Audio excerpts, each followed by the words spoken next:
Sissejuhatuseks kõikide külalistega või kõikide esinejatega.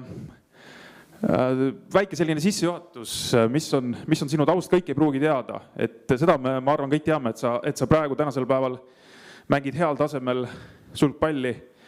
Aga kuidas sa spordi juurde sattusid ja miks sulgpall, et võib-olla natukene sellest taustast? Jah, tere ka minu poolt. Et minu lugu see alguses niimoodi, et sündisin siis esimese lapsena perre, sündisin Tartus aastal 1997 ja siis ma olin kogu lapsepõlve selline hästi energiline laps ja siis vanemad ütlesid, et las algus jookseb niisama ringi ja kuna mu isa on terve elu korvpalli mänginud, siis käisin temaga saalis ringi jooksmas, aga siis kui ma esimesse klassi astusin, et me olime just kolinud enne seda Tartumaal siis Luke külla, Nõo valda, et ma astusin Nõo põhikooli ja selline väike maakoht, et seal väga palju erinevaid spordialasid tol hetkel nagu valida ei olnud, aga just selline juhuse tahtel käis minu esimene treener siis Mart Määrand meil vahetunnis sellist spordiala nagu sulgpall tutvustamas. Et ma ei olnud sellest väga palju nagu varem kuulnud, aga otsustasin proovima minna ja mulle väga meeldis, et siiamaani olen selle ala juures. Ma olen Kristini ema ja isaga koos viibinud tribüünil, kui jälgitakse spordivõistlust. Isa on väga tasakaalukas, ema on vähe särtsakam tribüüni peal. Et ei ole imestada, et nii sina kui sul on 2 venda, eks? Vähemalt keskmine vend, ütleme vanem vend siis vendadest teeb sporti, mängib praegu Kalev Cramos korvpalli ja ma ei tea, kas noorem ka sporti teeb, aga ei ole imestada, et teie perest on tulnud sportlased. Jah, noorem vend teeb ka sporti, aga rohkem arvutimängud, aga ma ütleks, et meil ema on alati nagu öelnud, et peab ikka aktiivne olema, et siis ta valiks endale mingisuguse spordiala, mis talle meeldib, siis et teeb 1-2 korda nädalas, et vahepeal ta käis ujumas, proovis ka sulgpalli, aga nüüd ikkagi kuidagi asjad on nii läinud, et käib korvpallitrennis, et isa ja vanema venna nagu järel, et aga nüüd tundub, et on ka selle korvpalli pisiku nakku saanud, et pikkust on üle 1,90 m, läks just 9. klassi ja jalanumber 47, et selles mõttes jah, nagu sobiks sinna korvpalliplatsile väga hästi. Nii, aga läheme siis ikkagi konkreetselt, Kristin, sinu juurde. Sa oled käinud 2 olümpial ja oled enda pere vaiendamatult kõige kõvem sportlane. Sa tulid nüüd Pariisi olümpialt ära milliste tunnetega? Koha ütlesid 14, sa mängisid alagrupis, 1 mängu võitsid, teise kaotasid, edasi ei saanud. Oli see sinu jaoks, kuidas ma ütlen siis, selline olümpia, millega sa rahule jäid või ütleme, mis tundeid see tekitas? Rahule ma kindlasti nagu ei jäänud, et aga kui vaadata kogu seda viimast hooaega, milline on see olnud, et siis ma ütleks, et oli pigem selline rahuldav, et kuna ma olen olnud erinevate vigastustega kimpus, et siis mingi hetk aasta keskel tundus see seis nagu veel lootusetum, et kas ja mis seisus üldse väljakule saab, aga kuna need koormused tõmmati alla ennem seal olümpiamänge, et siis nagu ma sain mängida ja enam-vähem nagu valuvabalt, et need olid ikkagi sellised väiksed võidud mu enda jaoks. Ja et üldse see esimene mäng ikkagi, et ma mängisin ilusat sulgpalli selles mõttes, et isegi kui mängin nagu maailmatabelis endast nagu tagapool olev mängijaga, et siis teinekord ikkagi on raske neid punkte vormistada ja võib-olla mitte lihtsaid vigu seal vahele tuleb. Aga et jah, ma olen õnnelik, et ma suutsin nagu kindlalt võita. Ja see teine mäng oli selline, kindlasti ma tean, et ma olen nagu enamaks suuteline, et see oli natuke kahju, et sel päeval oli see nagu nii ühepoolne võit siis India mängijale, et ma ütleski, et kui koha järgi võtta, siis Tokyos oli mu koht nagu 15, et nüüd siin Pariisis 14, et aga samamoodi alagrupis 1 võit, 1 kaotus, et tahaks ikkagi enamat, ütleme nii. Ma pean päris ausalt tunnistama, et minu jaoks on sulgpall selline ala, et eestlase jaoks on seal just kui mingi piir ees, kui me räägime päris suurtest turniiridest, ütleme olümpiamängudest, maailmameistrivõistlustest, et kusagilt Aasiast tulevad mängijad, kelle vastu lihtsalt ei ole võimalik saada. On see siis päriselt nii või seda piiri ei ole ees ikkagi? ma ütleks, et aastakümneid tagasi oli tõesti selline tunne, et ongi piir ees, et see oli täiesti Aasia mängijate pärusmaa, et ma täpselt aastaarvu ei mäleta, mis olümpia see oli, aga nagu kõik 5 kategooriat läks kõik, Hiina võitis kõik. aga et ütleme nii, et õnneks viimastel aastatel on olnud selliseid ehedaid näiteid, et on ka Euroopast võimalik, et meil on 2016 olümpiavõitja on hispaanlanna Carolina Marin ja meesteklassis on meil 2020 Tokyos siis võitis Viktor Axelsen Taanist ja samamoodi ka sel aastal suutis oma tiitlit kaitsta. Et ikkagi on Euroopa leidnud mingisuguse rohu või valemi, et kuidas ikkagi ka asiaatidele nagu vastupanu osutuda ja ka neid alistada. Nii et see ei ole päris niimoodi, et hakkan Eestis mängima ja siis tegelikult tean, et tiitlivõistlustel mul poodiumil asja ei ole.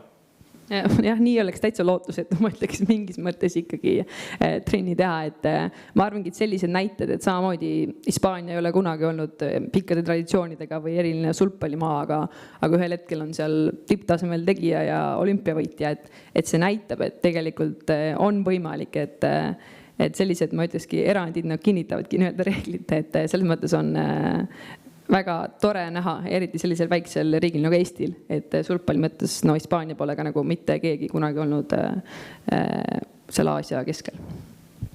Kui me räägime nüüd olümpiatsüklitest ja olümpiamängudest, siis kui Tokyo olümpia sai läbi, sel korral siis aastal 2021, Covidi tõttu lükati aasta võrra edasi, sa võistlesid seal ära, sul tekkis eesmärk, et minna ka järgmisele olümpiale. Mitte ainult minna, aga ikkagi nagu teha võimalikult hea tulemus. Mida see sportlase vaates siis sel korral see 3 aastat nagu tegelikult nagu tähendab, et kui pikk see teekond siis järgmisele olümpiale tegelikult on?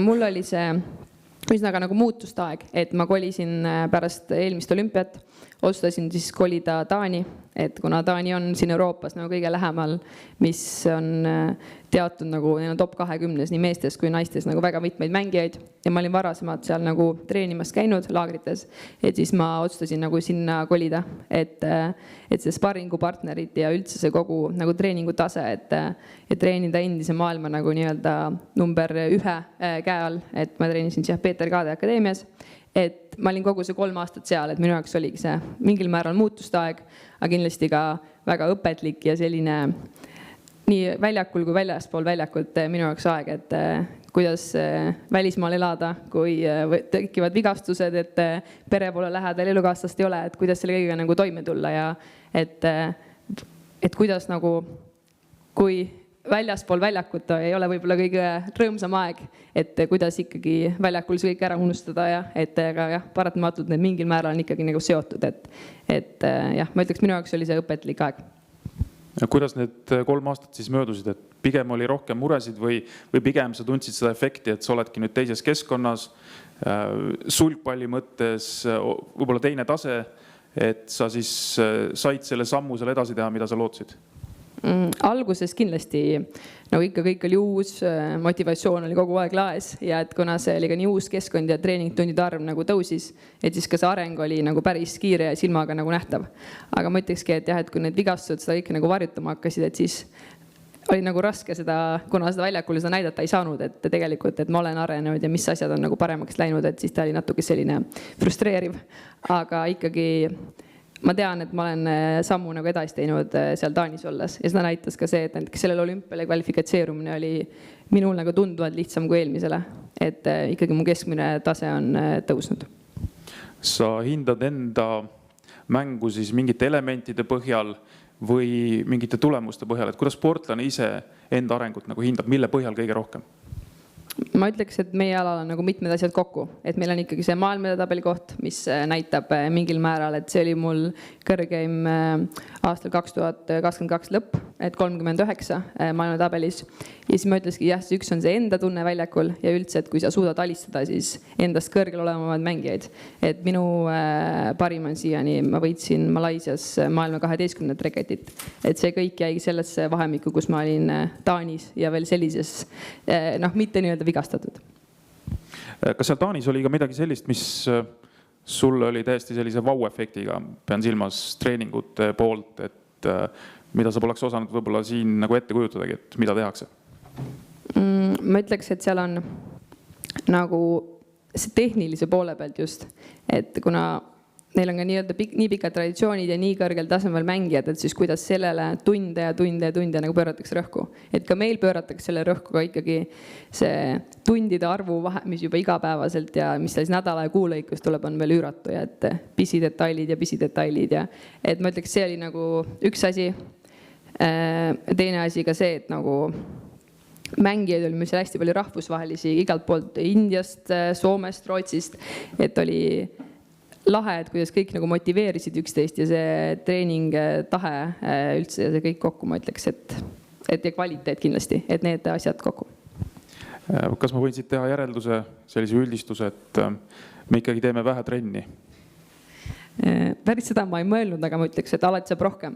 Et ma ütleks ka, et meil Eestis ikkagi tipptasemel tegijaid võiks olla rohkem, et see oli ka üks põhjus, et kuna Eestis teisi naisi, kes teeks ja ainult sulgpall mängis tipptasemel, ikkagi on meil hetkel mõned paar üksikud, kes tulevad nagu noored, et vähe, et see ongi, kui üks on sel nädal ära võistlustele, et siis väga, kellega ma siis trenni nagu teen, et see peaks olema jah, pidevalt päevast päeva, kuust kuusse, et kõrge kvaliteet treeningutel. Jõudsid olümpiamängudele teist korda Pariisi. Kui palju varem sa teada said, et sul on pääse olemas ja mis siis sa asusid tegema, et kui sa juba teadsid, et sa Pariisis kindlasti võistled? Meil sulgpalluritel on selline süsteem, et aasta aega kestab see kvalifikatsiooniperiood, et see on siis 1. maist kuni 1. maini ja võib mängida nii palju turniire, kui sa tahad, aga 10 parimat läheb arvesse. Ja et neid valikuid tõesti, mida mängida on nagu palju, aga olenebki, mis kategooria on ja mis punktid siis saab.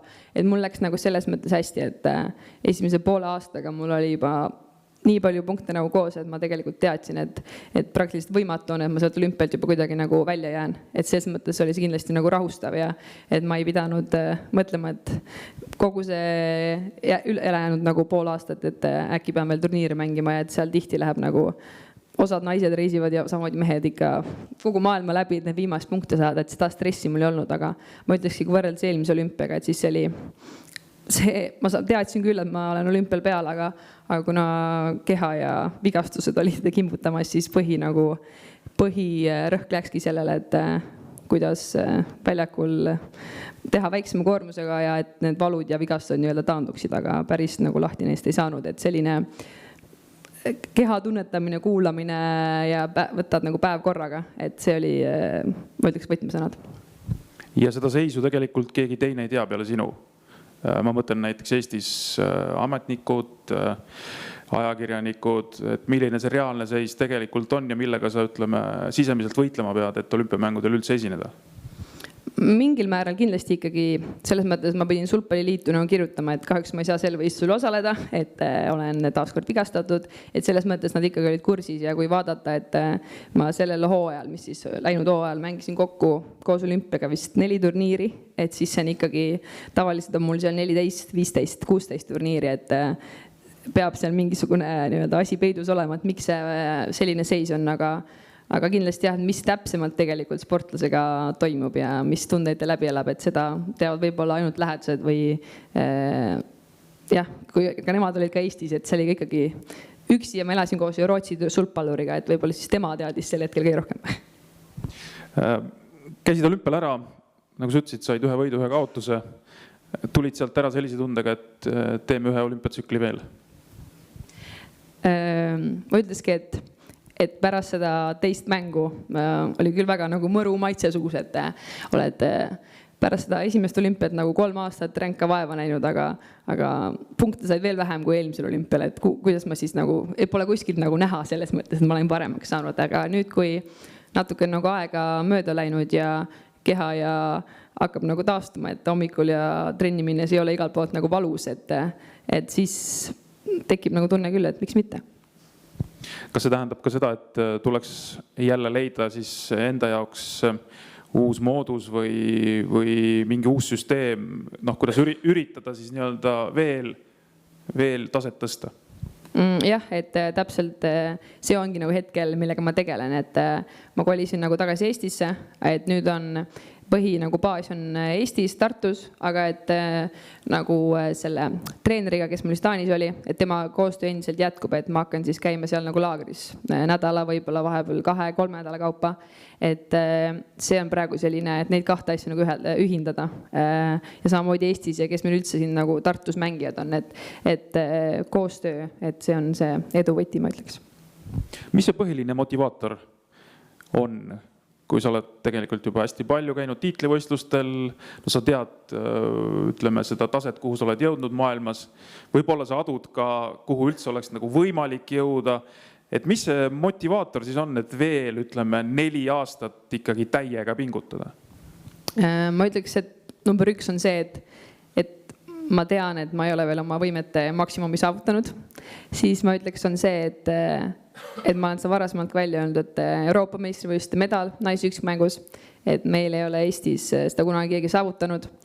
Ja siis, no see on rohkem naljaga pooleks, aga et mu maailma edetabeli kõrgem koht on olnud 39. Et ma mäletan, et siis uudistes ka kirjutati, et ja Google'is samamoodi, kui ma ise otsisin, et see on nagu läbi aja Eesti naiste kõrgem. Aga siis ma Kati Tolmoviga oleme sõbrad, Taanis elab ta, et siis ta ütles mulle, et tema on ka 39 olnud. Nii et see on ka ikkagi hinge närima jäänud, et saada see kõrgem maailma edetabeli koht endale. Nii et tegelikult piisab päris väikestest asjadest, et seda motivatsiooni ammutada. Jah, et pisi asjadest tihti ju peitubki see võlu, aga tegelikult jah, seal on ikkagi mitmed põhjused, et seda ala ja seda kõike peab ikkagi vihkad ja armastad nii-öelda korraga, aga ma ütleks jah, et see Euroopa meistrivõistluste medal on ikkagi number 1 või põhimotivaator. Praegu seoses Eesti Olümpiakomitee presidendi valimistega räägitakse hästi palju ka Team Estoniast. Sina kui sportlane, kes on Team Estonia liige, kuidas sina näed seda, kas see on see toetus, mis sealt on tulnud, on olnud piisav sinu jaoks, tahaksid sa kuidagi teistmoodi, et ütleme siis spordisüsteem läheneks sportlastele, on sul selles osas mingisugune arvamus? Minu enda nagu koha pealt mina ütlen, mina ei oskaks küll millegi üle nagu nuriseda hetkel, et kuidas mul siiani see toetus on olnud, et sellest on mul väga palju nagu kasu olnud, et sellest ma olen saan jah, Taanis elada, et see kõik see Taanis elamine, et ei ole kõige nagu odavam ja et treenerile seal maksta, et kõik need on nagu kõik ilusti kaetud ja samamoodi ka füsioteraapia teenused, et jah, mina olen siiamaani, ei ole mul ühtegi halba sõna öelda. Nii et oled Team Estonia panusega rahul? Jah, mina olen rahul. Kui sa tahad sammu edasi teha, äkki oleks suuremat toetust vaja? Ma kardan, et jah, muidugi alati võib öelda, et mida rohkem raha, seda parem, aga et need vigastusi, neid vältida, et teinekord isegi raha eest ei osta nagu endale neid kuskilt, mis valu teeb, et isegi raha eest ei ole seda võimalik nagu ära võtta, et ma ütleks jah, et mind on just seganud rohkem nagu need vigastused kui rahapuudus hetkel. Aga need ei ole sellised vigastused, mis ütleme, jäävadki sind saatma, et need saab välja ravida? Jah, et selles mõttes juba praegu on nagu näha, et kui nüüd on olümpias teatud aeg möödas ja mul on selline taasturavi periood, et seis on tunduvalt parem.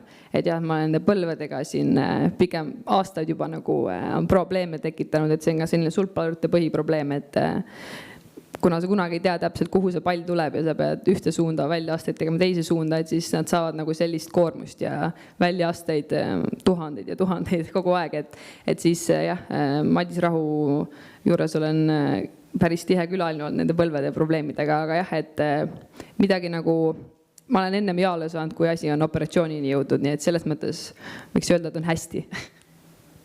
Ma küsin korra siia vahele veel sellise küsimuse, enne kui ma tegelikult ootaks abi juba auditooriumilt, et äkki on ka mõni hea küsimus.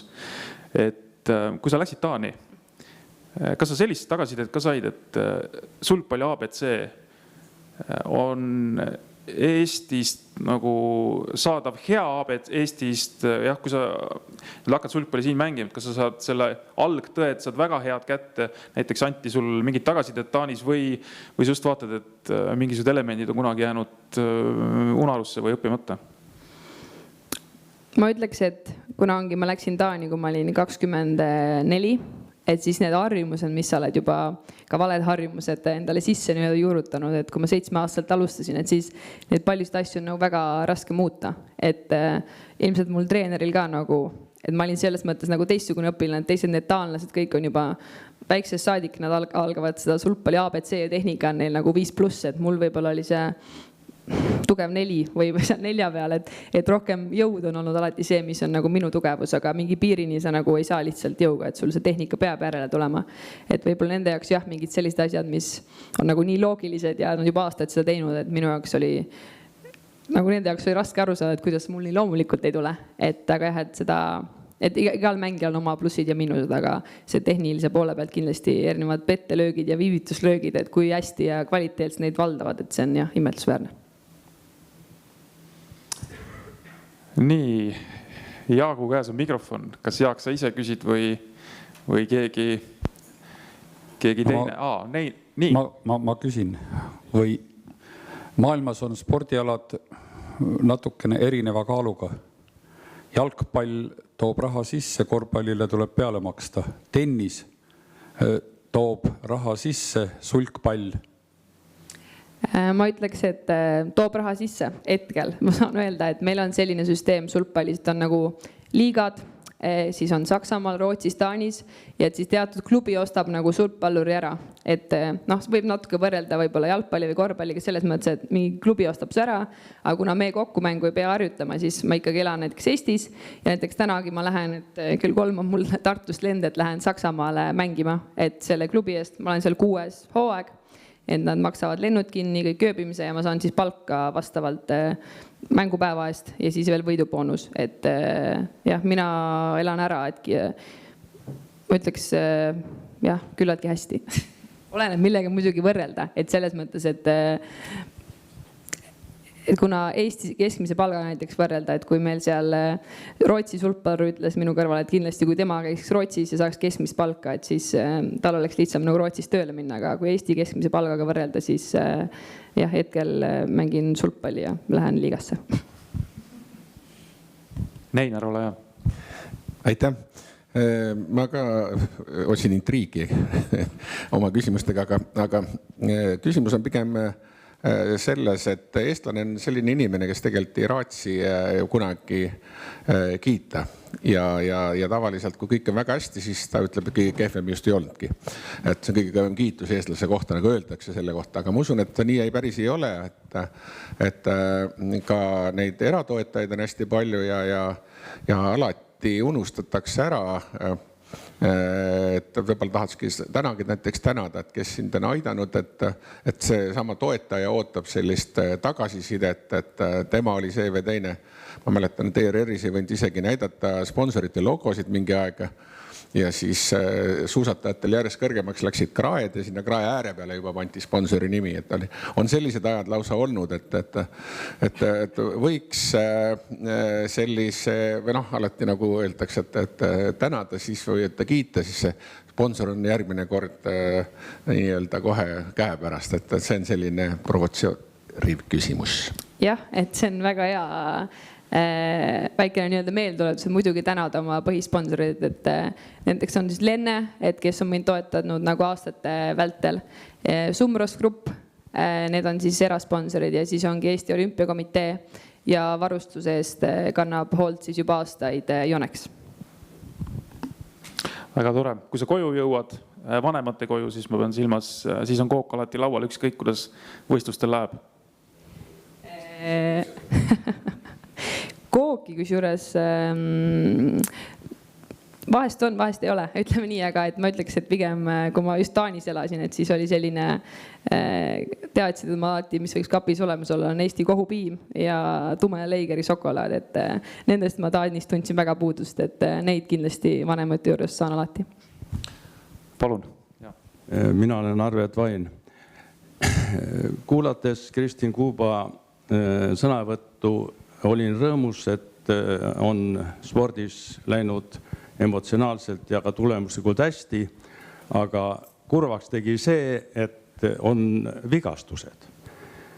Ja mulle tuli meelde aasta 1965, kui ma olin Tartu Ülikooli aspirant ja mul oli võimalus kohtuda ja rääkida kergejõustikutreeneri Valter Kalamiga ja tema ütles ühe sellise lause, et sportlasele tuleb selgeks teha, ära treeni väsinud lihast.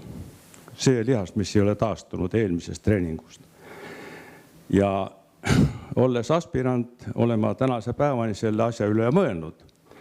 Ja on tulemus ka, on leiutatud, see on patenteeritud seade ja meetod, kuidas ära hoida, mitte lasta valuni seda areneda. Ja 1980 oli mul võimalus, siis oli Nõukogude Liidu kergejõustikukoondis mitmevõistluses mehed ja naised, kes valmistusid ja aasta jälgisin selle meetodiga ja seal me saime mina enda jaoks päris positiivse tulemuse, sest et me otsime ära väga ilusti neid traumasid enne võistlusi. Ja minu ettekujutus seisneb selles, et juhul kui meie lihastega on midagi, mis annab hoiatuse valu näol, siis meie närvisüsteem võib anda tehnika, mis on meil praktiliselt stabiliseerunud käsu, aga liigutus ei toimu. Lihased ei tee seda ära. Seega lihaste tervise üle tuleks väga tõsiselt mõelda ja kui me selle ära hoiame, siis on ka treeningud efektiivsemad ja tulemused peaksid tõusma. Aitäh! Kuidas see taastumine Taanis oli teisel tasemel kui siin Eestis? Taastumisvõimalused siis? Ei, selle kohta ma ei oskaks väga öelda, et mingit suurt erinevust tuleks. Ma arvan, et meil Eestis on ka taastumisvõimalused nagu väga tasemel, et see, ma ütleks, on suhteliselt sarnane see ülesehitus ja masinad, mis tänapäeval kõik olemas on. Ja selle sama teema juurde veel Tõnu Pääsuke, legendaarne laskesuusatreener, on siis öelnud, et ei ole olemas liiga palju treeningut, on olemas vähe puhkust. Et seal ongi see balanss tuleb leida, et puhkuse treeningut vahekord. Aitäh, Kristin! Aitäh! Kas on veel küsimusi? On, jaa. Ja aitäh, Priit Kaasika. Ma teen hästi ruttu.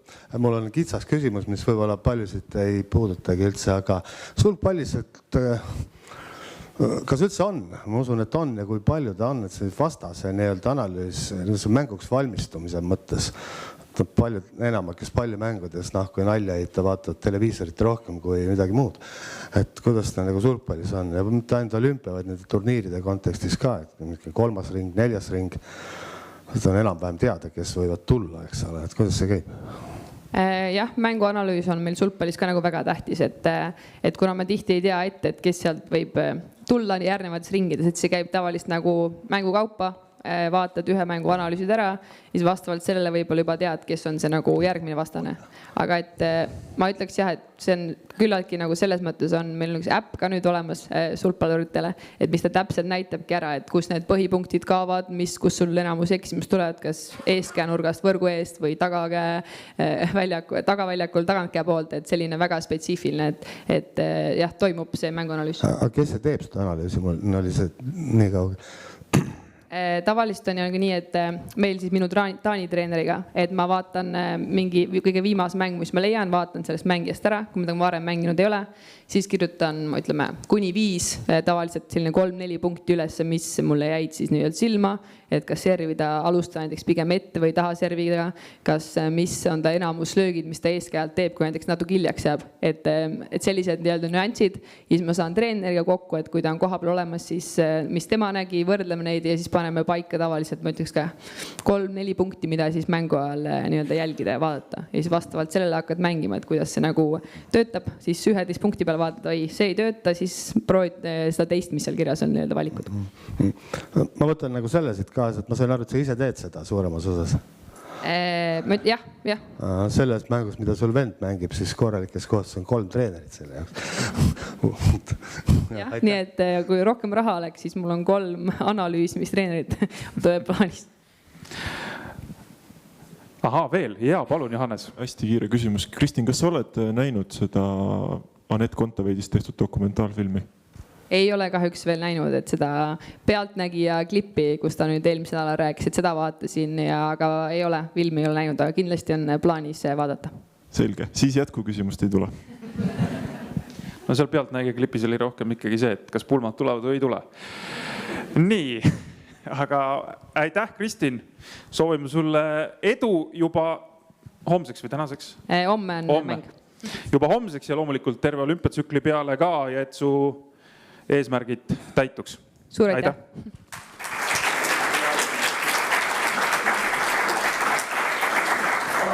On meil siis selline traditsioon, mida me jätkame, et me kingime ka siis ühe pudeli.